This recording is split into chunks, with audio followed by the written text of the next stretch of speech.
భారత రాజకీయాల్లో ముఖ్యమంత్రులు సాధారణ జీవనశైలిని గడిపే కాలం క్రమంగా ముగిసిపోతుందా అనే చర్చ ఇప్పుడు దేశవ్యాప్తంగా మొదలైంది. ఒకప్పుడు భారత రాజకీయ నాయకులు సాదాసీదా జీవనశైలిని తమ రాజకీయ బ్రాండ్గా మార్చుకునేవారు. తెల్ల కుర్తా, రబ్బర్ చెప్పులు, సాధారణ జీవితం ఇవే ప్రజలకు చూపించేవారు. భారీ ఆస్తులు ఉన్నా వాటిని ప్రజల ముందు ప్రదర్శించకుండా జాగ్రత్త పడేవారు. కానీ ఇప్పుడు పరిస్థితి పూర్తిగా మారుతోంది.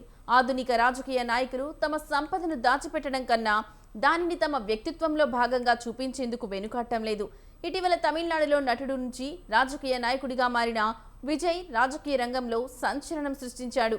ఆయన పార్టీ టీవీకే తమిళనాడులో అతిపెద్ద శక్తిగా ఎదగడం దేశవ్యాప్తంగా చర్చనీయాంశమైంది. విజయ్ ఎన్నికల అఫిడవిట్ ప్రకారం ఆయనకు 624 కోట్లకు పైగా ఆస్తులు ఉన్నాయి. 13 కోట్ల విలువైన లగ్జరీ కార్లు, వందల కోట్ల రూపాయల బ్యాంక్ డిపాజిట్లు ఆయన సంపదలో భాగంగా ఉన్నాయి.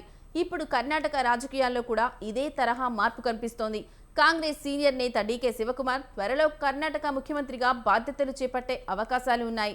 అయితే విజయ్ తన సంపదను జాగ్రత్తగా కూడబెడితే, డీకే శివకుమార్ మాత్రం తన విలాసవంతమైన జీవన శైలిని బహిరంగంగానే ప్రదర్శించే నాయకుడిగా గుర్తింపు పొందాడు.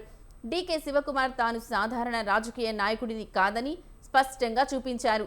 ఖరీదైన గడియారాలు, డిజైనర్ స్కార్ఫ్లు, లగ్జరీ బ్రాండ్ల దుస్తులతో తరచూ కనిపిస్తుంటారు. ఇతర రాజకీయ నాయకులు ఇలాంటి వస్తువులను దాచిపెట్టేందుకు ప్రయత్నిస్తే, శివకుమార్ మాత్రం పబ్లిక్గానే ప్రదర్శిస్తారు. ఒకసారి తన రోలెక్స్ కార్టియర్ గడియారాలపై విమర్శలు వచ్చినప్పుడు తనకు నచ్చిన గడియారం ధరించే హక్కు లేదా అని ఆయన ప్రశ్నించారు.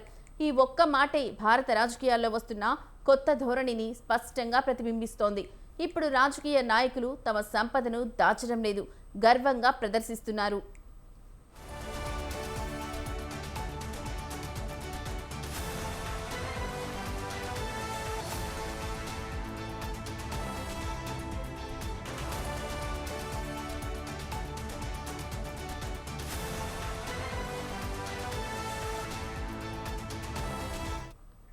డీకే శివకుమార్ విలాసవంతమైన ఇమేజ్ సంవత్సరాలుగా ఆయన రాజకీయ వ్యక్తిత్వంలో భాగమైంది. గుచ్చి స్కార్ఫ్లు, లూయి విటన్ స్టోల్స్, పారాగ్రామ్ ర్యాప్స్, కార్టియర్ గడియారాలు, రోలెక్స్ డేటోనా వాచ్లు ఆయన పబ్లిక్ అఫిరియన్స్లు చాలాసార్లు రాజకీయ ర్యాలీల కంటే లగ్జరీ బ్రాండ్ ఫ్యాషన్ షోలను గుర్తు చేస్తాయి. ఆయన వాడే లగ్జరీ బ్రాండ్లలో 54,000 రూపాయల విలువైన గుచ్చి జాక్వర్డ్ ఫుల్ స్కార్ఫ్, 1 లక్షకు పైగా ధర చేసే లూయి విటన్ రెక్వానిక్ స్క్వార్, 15 లక్షల నుంచి 1.4 కోట్ల వరకు ధర చేసే రోలెక్స్ కాస్మోగ్రాఫ్ డేటోనా గడియారాలు ఉన్నాయి. ఈ విలాసవంతమైన జీవన శైలిపై రాజకీయ ప్రత్యర్థులు ఎన్నోసార్లు విమర్శలు గుప్పించారు. అయినప్పటికీ శివకుమార్ మాత్రం ఎప్పుడూ వెనక్కి తగ్గలేదు.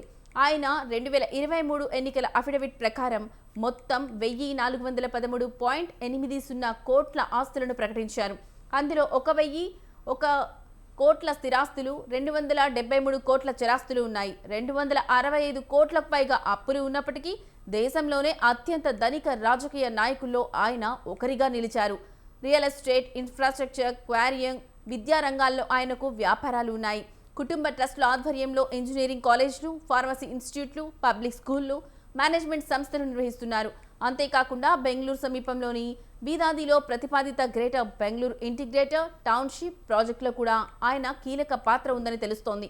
దాదాపు 9,000 ఎకరాల్లో నిర్మించనున్న ఈ ప్రాజెక్టును భారతదేశపు తొలి AI ఆధారిత టౌన్షిప్గా ప్రచారం జరుగుతుంది.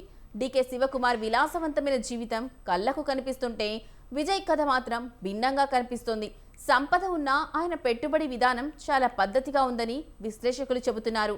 ఆయన ఎన్నికల అఫిడవిట్ చూస్తే ఒక సినీ నటుడి ఆస్తుల జాబితా కంటే జాగ్రత్తగా వ్యవహరించే పాత తరహా వ్యాపారవేత్త బ్యాలెన్స్ షీట్లా కనిపిస్తుందని వ్యాఖ్యానిస్తున్నారు.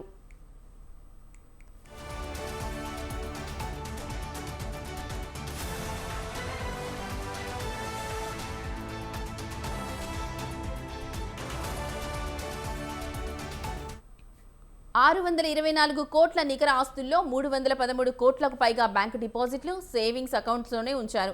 ముఖ్యంగా ఒకే సేవింగ్స్ అకౌంట్లో 213 కోట్లు ఉండడం అందరినీ ఆశ్చర్యానికి గురిచేసింది.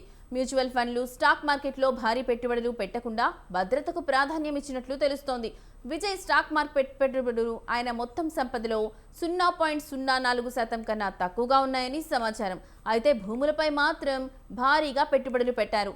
తమిళనాడులో నీలంకరై, సాలిగ్రామం, మైలాపూర్, షోలింగ్ నగర్ వంటి ప్రాంతాల్లో ఆయనకు 220 కోట్ల విలువైన స్థిరాస్తులు ఉన్నాయి.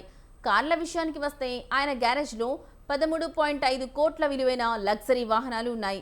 BMW i7, Lexus 350, Toyota customised Tata caravan వంటి కార్లు అందుబాటులో ఉన్నాయి. ఇది కూడా విలాసవంతమైన జీవితమే అయినా చాలా జాగ్రత్తగా ఎంపిక చేసుకున్న లగ్జరీగా కనిపిస్తుందని విశ్లేషకులు అంటున్నారు. ఇలా ఒక నాయకుడు తన సంపదను బహిరంగంగా ప్రదర్శిస్తే మరొకరు జాగ్రత్తగా దాచుకుంటున్నారు. కానీ ఇద్దరూ కలిపి భారత రాజకీయాల్లో వస్తున్న కొత్త మార్పును స్పష్టంగా చూపిస్తున్నారు. ఇప్పటి రాజకీయ నాయకులు ప్రజల ముందు ఎప్పుడూ నిరాడంబరంగా కనిపించాల్సిన అవసరం లేదని భావిస్తున్నారు. లగ్జరీ బ్రాండ్లు ఇప్పుడు రాజకీయ ఇమేజ్లో భాగమవుతున్నాయి. ఒకప్పుడు రోలెక్స్ వాచ్ ధరించిన రాజకీయ నాయకుడిపై తీవ్ర విమర్శలు వచ్చేవి. కానీ ఇప్పుడు అదే విషయం వారి వ్యక్తిత్వానికి బ్రాండ్ విలువగా మారుతోంది.